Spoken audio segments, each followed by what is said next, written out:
안녕하세요. 오픈마인드입니다. 지난 시간에는 좋은 땅을 소개받으려면 현지인을 잘 만나야 한다는 주제로 이야기를 나눴고, 실제로 현지인을 잘 만나서 10억에 사서 21억에 3개월 만에 팔았다는 이야기를 직접 해드렸습니다. 자, 그렇다면 좋은 땅을 소개받는 기본적인 방법은 어떤 방법이 있을까요? 아주 중요한데 사실은 많은 분들이 너무 간과한다는 사실입니다. 좋은 땅을 소개받는 여러가지 기본적인 방법이 있는데 그런 것들을 너무나 간과해서 처리하는 안타까움을 볼 수가 있는데, 제가 거기에 대한 이야기를 오늘 좀 말씀드리도록 하겠습니다. 화성에 대한 권리 분석을 한참 진행하고 있을 무렵 건축업자 한 분이 찾아오셨습니다. 빈손으로 오지 않고 한 손에는 와인과 과일 선물을 준비해서 오셨습니다. 사무실을 방문하는 사람들을 잘 관찰하다 보면 정말 간절함이나 꼭 무엇인가를 배우고 가시려는 분들은 준비를 철저히 하고 오십니다. 들으려고 하는 겸손한 마음가짐부터 상대방에 대한 존중과 예의를 갖추고, 또한 빈손으로 오지 않고 작은 선물 같은 것을 준비해서 오시는 분들이 있습니다. 이런 분들은 투자를 많이 해보셨고 현직에서 사업을 진행하시거나 해보셨던 분들의 특징입니다.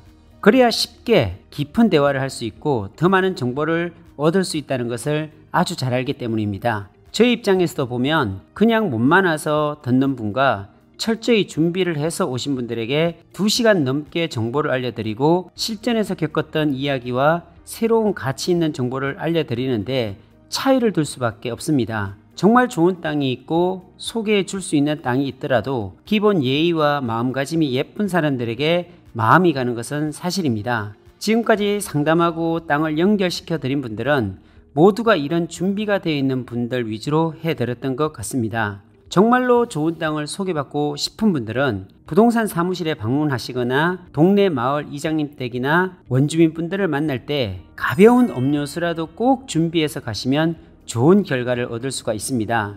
인지상정이란 말이 있습니다. 뭐라도 준비한 사람에게 절대로 못된 말을 하지 못하는 것이 인간의 도리입니다. 수억 원의 땅을 사면서 1, 2만 원짜리 음료수 한 박스 준비하지 못한다는 것은 말이 안 됩니다. 또한 아까워해서는 절대 안 됩니다. 음료수 값으로 수백만이 들더라도 좋은 땅을 소개받을 수 있다면 수억 원을 벌 수 있는 기회라는 것을 꼭 잊지 마시기 바랍니다. 그리고 한 번 찾아가고 2번 찾아갈 때 빈손으로 가지 않고 빵이라도 사서 가시면 효과는 2배로 커집니다. 첫 번째 만남에서 좋은 기억이 있는데 2번째 만남에서 선물을 준비해서 찾아가면 확실히 믿을 수 있는 사람이라는 인식이 있어서 좋은 땅을 구하는데 많은 도움이 됩니다. 제 사무실에도 정말 많은 사람들이 찾아오는데 땅을 주는 입장에서 보면 아무것도 받지 않은 상태에서는 땅을 구해주지 않아도 아무 부담감이 없는데, 조그마한 선물이라도 받은 사람에게는 엄청난 부담감이 생기는 것은 어쩔 수 없습니다. 여러 사람들 중에서 그 사람에게 먼저 물건을 드리는 것이 인지상정입니다. 제가 경험했던 한 가지 사례입니다.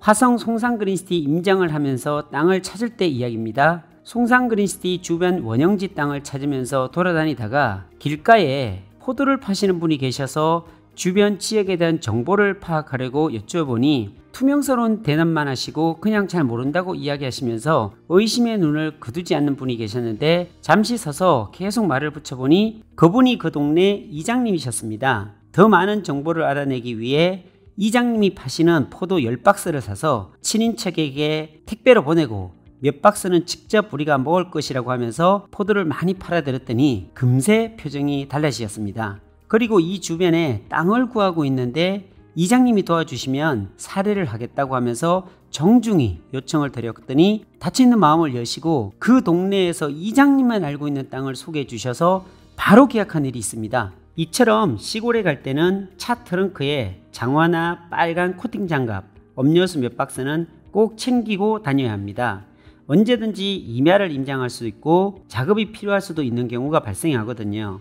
그리고 마을 사람들을 만날 때는, 또는 부동산 사무실에 들릴 때는 음료수라도 챙겨서 가면 훨씬 부드러운 대화를 할 수가 있기 때문입니다. 좋은 땅을 찾는데 음료수값, 빵값은 결정적인 매개체 역할을 톡톡히 합니다. 음료수값, 빵값으로 상대방의 호감을 이끌어낼 수 있다면 평생을 그 비용을 치르는데 아낌없이 투자할 수가 있습니다. 배려는 상대방을 신뢰하는 첫 번째 기본 요소입니다. 땅을 투자하는 것보다 음료수, 빵값을 투자하는 것이 먼저입니다. 오늘은 여기까지입니다. 감사합니다.